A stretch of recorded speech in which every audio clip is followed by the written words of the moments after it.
Walmart is one of those places that feels safe during the day. Bright lights, families, people everywhere. But I've learned that when the sun goes down and the store empties out, it becomes something else entirely. I've worked there. I've shopped there late at night. And I've seen things that still make me check my back seat before I drive home. These are 3 true stories that happened inside Walmart stores across the country. And trust me, after you hear them, you'll never look at those yellow smiley faces the same way again. When I was 19, I took a job as an overnight stalker at a Walmart in a small town in Ohio. It was a 24-hour store, but after midnight, it was just me, 2 other guys, and a manager who spent most of his shift in the back office watching TV.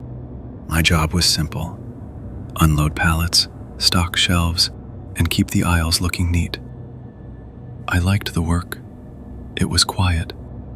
I could put my headphones in and just zone out for 8 hours. But about 3 weeks into the job, I started noticing small things, little things that didn't make sense. I'd stock an entire shelf of canned soup, and the next night, the labels would be facing the wrong way. Not just 1 or 2 cans, the whole row. I asked my coworker if he was messing with me. He swore he wasn't. I asked the other guy. Same answer. I told my manager, Russ. He laughed and said, "Probably just morning crew being lazy." That made sense. I let it go. But then the notes started appearing. I'd find small pieces of receipt paper tucked under the edge of a shelf. They had words written on them in pen. Things like, "You're doing a good job tonight," and "I like how you stack the cereal." I showed them to Russ. He rolled his eyes and said, "It's just some bored kid playing pranks. Don't let it get to you." I wanted to believe him. I really did. But the notes kept coming, and they started getting more specific. One night, I found a note that said, "You look tired. Maybe you should take a break." Another one said, "I'm watching you from the end of the aisle." I started looking over my shoulder constantly. I'd walk down an aisle and stop suddenly, just to see if I could catch someone moving, but there was never anyone there. Just empty shelves and the hum of the fluorescent lights. Then came the night it all changed. It was around 2:30 in the morning. I was in the back stock room, pulling boxes off a high shelf, when I heard a noise behind me. Not a shuffle, not a creak, a voice. A man's voice, low and calm. He said, "You're working hard tonight." I spun around, dropping the box I was holding. There was a man standing in the doorway of the stockroom. He was wearing a dirty gray hoodie, and his face was half hidden in shadow. He was smiling. I asked who he was. He didn't answer. He just took a step closer. I backed away, reaching for my phone in my pocket. He took another step, and then another. I ran out of the stockroom, through the grocery aisles, and straight into Russ's office. I slammed the door and locked it. My hands were shaking so bad I could barely dial 911. The police arrived in about 10 minutes. They searched the entire store. They found the man in the ceiling. He had pried open a ceiling tile in the bathroom and climbed up into the crawl space above the store. He'd been living up there for weeks. They found a sleeping bag, a bag of food wrappers, and a notebook. The notebook had our shift schedules written in it, my name, my coworkers' names, even our home addresses. The police told me he had a long criminal record, breaking and entering, stalking. He'd done this before in other towns. I quit the next day. I never went back to that Walmart, but sometimes, late at night, when I'm walking through a store, I still feel those eyes on me, and I still wonder how long he'd been up there, watching, waiting, just a few feet above our heads. This happened to my cousin. I'll call her Maya. She was 22 at the time, living in Florida. She had a habit of shopping late at night because she worked the night shift as a nurse and hated dealing with crowds. One night, around 11 p.m., she stopped at a Walmart near her apartment. She needed a few things, but she also wanted to try on some clothes. The fitting rooms were near the back of the store, tucked away in a quiet corner. The fitting rooms weren't staffed that late. There was just a sign on the counter that said, "Please ask an associate for assistance." But there was no associate around, so Maya just walked in, picked a stall, and locked the door.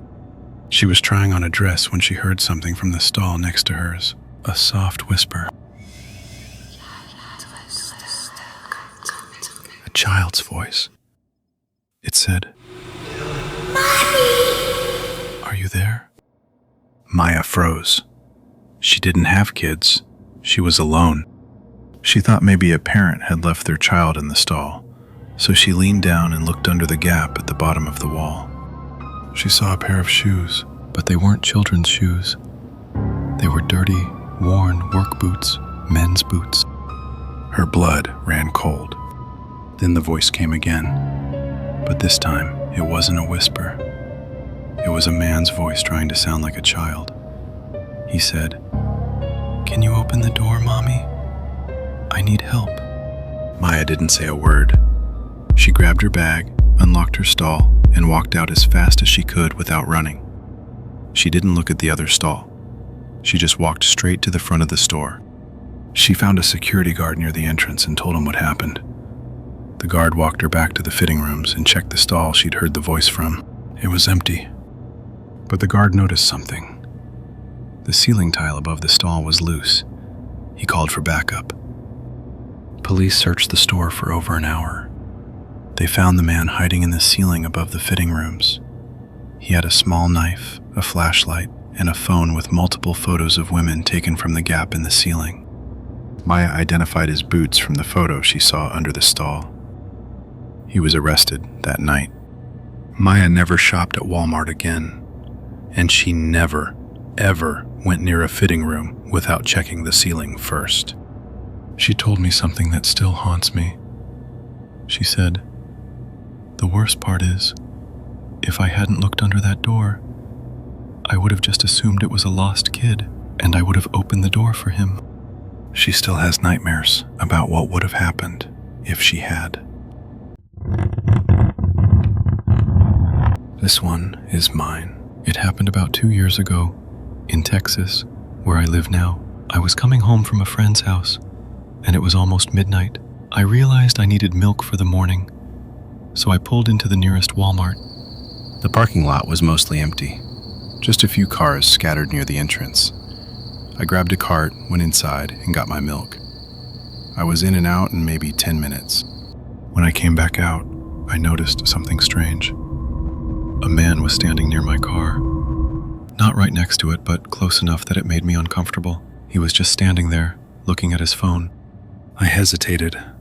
I thought about going back inside and asking security to walk me out. But I told myself I was being paranoid. It was a public parking lot. People stand in parking lots all the time. So I walked to my car, unlocked it, and put the milk in the back seat. I kept glancing at the man. He was still there, still looking at his phone. I got in the driver's seat and locked the doors immediately. I started the engine and put the car in reverse. That's when I looked in my rearview mirror. The man was right behind my car. He had moved without me seeing him. He was standing directly behind the rear bumper, staring at me through the back window. I froze. I didn't know what to do. If I reversed, I would hit him. If I stayed, he might come to the window. Then he moved. He walked around to the driver's side window and tapped on the glass. He was smiling. He gestured for me to roll the window down. I shook my head. I held up my phone to show him I was calling 911. His smile didn't fade. He just pointed to the backseat of my car. I turned around to look at the backseat, and that's when I saw it. A man was lying flat on the floor of the backseat, hiding under the seats. He had been there the whole time, since before I even got in the car. I screamed. I threw the car in drive and floored it. I didn't care if I hit the man outside. I just drove. I didn't stop until I was at a gas station a mile away. I called 911 from there. When the police arrived, they searched my car. The man in the back seat was gone. He must have jumped out when I was speeding away. They reviewed the Walmart parking lot security footage. They found two men working together. One would stand outside to distract the driver, while the other would slip into the back seat when the driver wasn't looking. They'd been doing it all night, waiting for someone to leave their car unlocked. The police never caught them. I still don't know what they were planning to do, but I know one thing for sure. If I hadn't looked in that back seat, or if I had gotten out of the car to confront the guy outside, I wouldn't be telling this story right now. I've shopped at Walmart 1,000 times in my life. It's always seemed like the most ordinary place on earth. But these 3 stories taught me that even the most ordinary places can hide the most terrifying things. A man in the ceiling. A man in the fitting room ceiling. And 2 men working together in the parking lot. These aren't monsters. They're not ghosts. They're real people. And they're out there, walking among us. In the stores we shop. In the parking lots we park in. I still go to Walmart. I can't avoid it. But I don't go late at night anymore. I don't park far from the entrance. And I always check the back seat before I unlock the door. Because you never know who's watching. And you never know who's already inside.